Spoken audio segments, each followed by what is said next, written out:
It's time for a Titan. Shake that. Video review.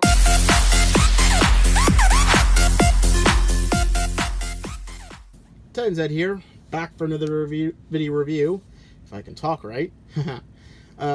Sorry for my very long absence. Combination of, once again, life just being my life, having some trouble actually having a proper reviewing space, and finally breaking down and buying a ring light so I can review back at my desk rather than on my washer.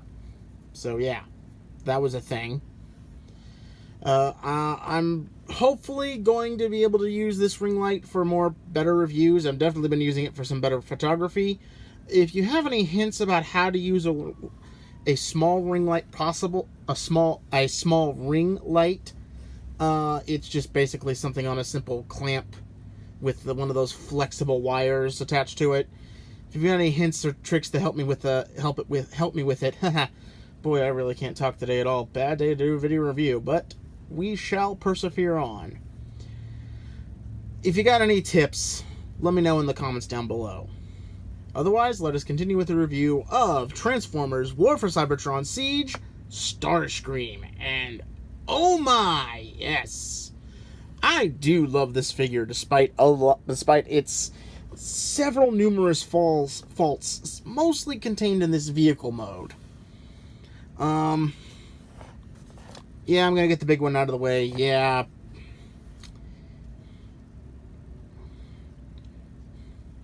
Like I said, still working with a ring light here, so.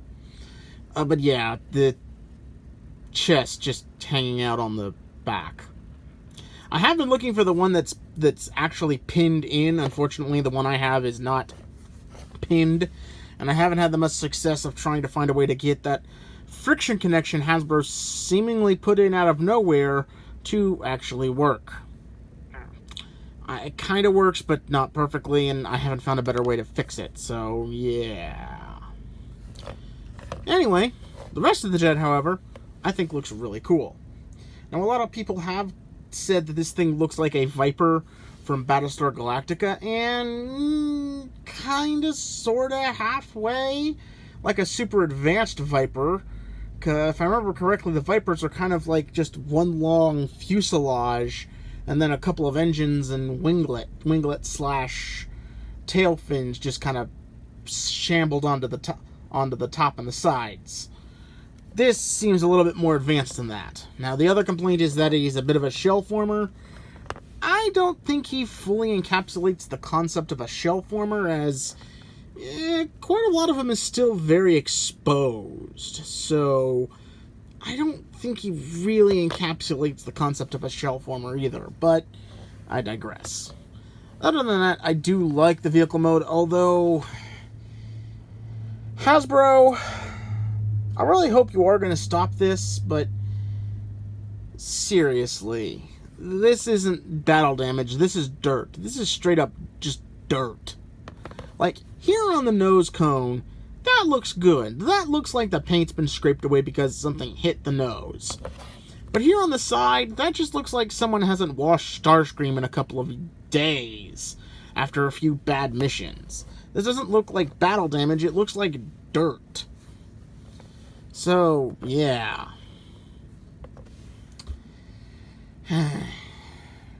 But other than that, I still like the vehicle mode. I may try to clean it up here in the next few weeks. Try to get some of that battle damage removed. Now, fun fact: these three thrusters in the back are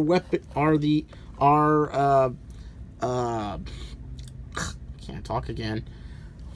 Are 5mm accessory ports accessible. I really can't talk today at all, man. I'm just having a time of it. But yeah, you can make it seem like Starscream's got his engines burning, and if you're not a big fan of his engines being that close together, you can use his feet as another set of engines and just voila. I'd use more of these, but I've only got 4, so it looked kind of ridiculous with just, you know, one either offset or just the 2 and not the top one going. But yeah, it's that's basically it. That's not bad. And as on his top of his guns, you can attach them to the end of his guns to make them look like the guns are firing. Now, in vehicle mode, he doesn't have any of those ports to make it look like he's taking a hit here in vehicle mode. He does have two, which will eventually become his knees, that can make it actually look like he's got downward thrust going on, like he's hovering, which isn't half bad.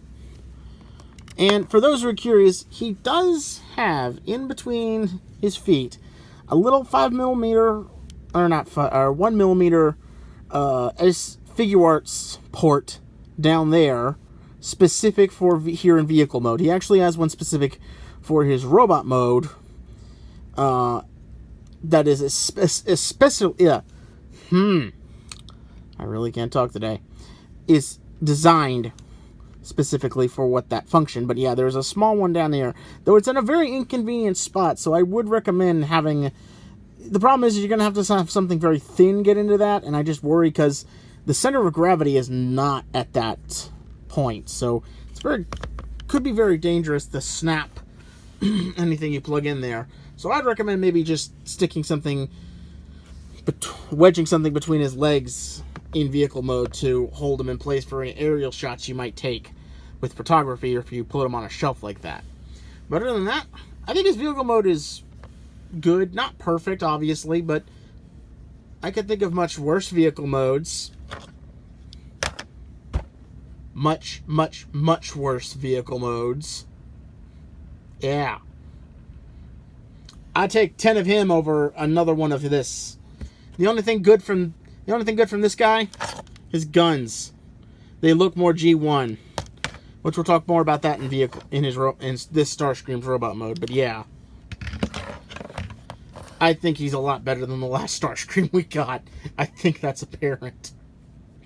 So, before I go to robot mode, a couple of more quick size comparisons. Here's the Megatron.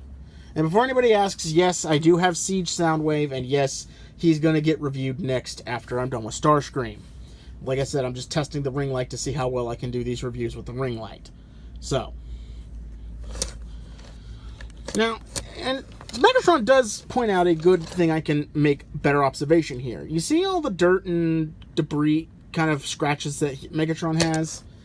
You see how it makes sense how he would have more of the dirt on a tank with treads, or in this case, I guess a hover tank? Do you see how it just doesn't make sense on this Starscream to have this? All this dirt should have been dry brushed in one direction to make it seem like it's scraped across the top of his vehicle mode, like the nose cone is. This just seems like dirt that globbed onto Starscream while he was sitting at the runway waiting to take off. This doesn't really seem like the kind of battle damage a jet would have. Like, here on the wing, you see how that kind of scrapes on the side like that red? That's how more of the battle damage should look. So, yeah, it's just me griping, honestly. But yeah, that's pretty much it. So, we'll be right back with robot mode. And we're back. And, oh my, yes. Now that is a robot mode. Excuse me while I adjust the light a little bit. That's a little better. Now his white parts are still getting a little drowned out, but...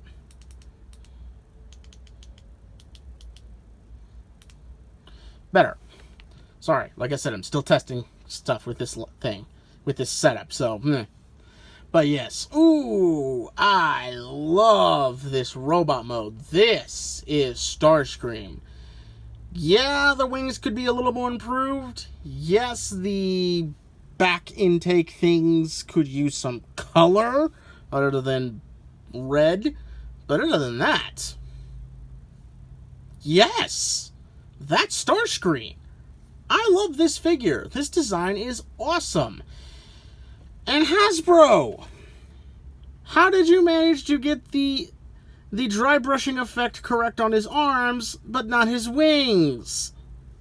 The fudge! So yeah.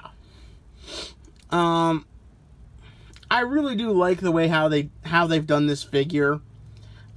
He's very nice. You know, he's a Starscream with a waist joint. How many Starscreams have had waist joints? Seriously. That's amazing. Outside of third-party figures, how many Starscreams actually have waist joints? Now, I will have to say the one thing that bugs me is his null rays, which look more like sniper rifles. I'm wondering if Starscream was actually one of the more earlier designed, and when they got the first title of War for Cybertron, they were thinking of going back to High Moon Studios designs, and that's why Starscream's null rays look like sniper rifles. Because I think the null ray was a sniper rifle in that game. But other than that, not half bad, honestly. I really like it. He poses well. I'd say the only thing I wish is that his shoulders had some kind of turning joint so he could, or he had some kind of joints on his so he could turn his null rays on top of his shoulders. You can't really do that unless you stick them on through the forearms, which just push them out really far, and I don't like that. Totally unbelievable amount of articulation. He's got butterfly joints in his shoulders. Almost completely unnecessary, but awesome. I know they're technically for transformation, but they didn't need to make them that good. So, yeah, really nice. I really am struggling to find anything I super hate about this figure. Especially compared to... How obvious was that was a jump cut? Yeah. But we got Popeye the Sailor Bot. Oh, God. I can't believe I picked this figure up. If I'd known last year that this was going to come out, I would never even touch this with a 10-foot pole. Good Lord. These figures are night and day. His blues are the right blues. His gray is a little bit better. I will admit, the reds are spot on. But still, these two figures are just night and day. Man, and I am so glad Hasbro walked away from the stickers. Oh my God. This thing is just... These stickers are all just peeling off on him. Ugh. Seriously, if you got a sour taste in your mouth from Starscream from buying this figure, do yourself a favor and buy this figure. Though, the one advantage that you do have towards buying that version of Starscream is you can take the null rays off of him, take the null rays off of this version, and give him slightly more G1 accurate null rays. They do sit a little higher up than they probably should for Starscream, but they're a little more G1 accurate, so maybe trim the pegs a little bit so they hug closer to the body, but yeah, that is an option.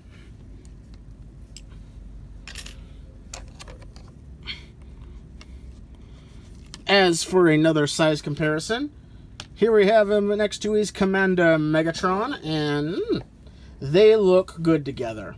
Again, the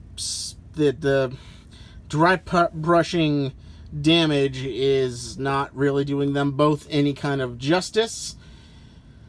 Although it has been revealed these two will most likely get a re-release for the 35th anniversary of Transformers with more G1 cartoon accurate paint schemes, so I wouldn't immediately go and start taking off all of that battle damage from your figure. There's a possibility they could be releasing a second version pretty soon. Overall, I think this Starscream is phenomenal and definitely worth being in your collection.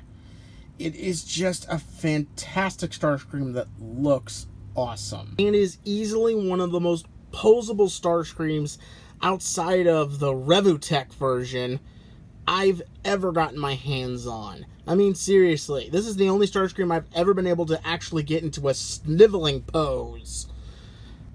This is just an awesome Starscream. If you've been on the fence about potentially getting any of the figures from War for Cybertron Siege, grab this Starscream and their Soundwave, and come back to me and tell me that they're not awesome figures. Though I will say, if you're gonna find this Starscream, try to get the one that's got the pin in his chest. A few less times of his chest falling off and rolling under, kind of sliding under a table, and you have to desperately look, trying to grab it with a stick or something. But other than that, I think he's amazing. Definitely worth the buy. So until next time, this is Titan Zed saying I'll see ya when I see ya.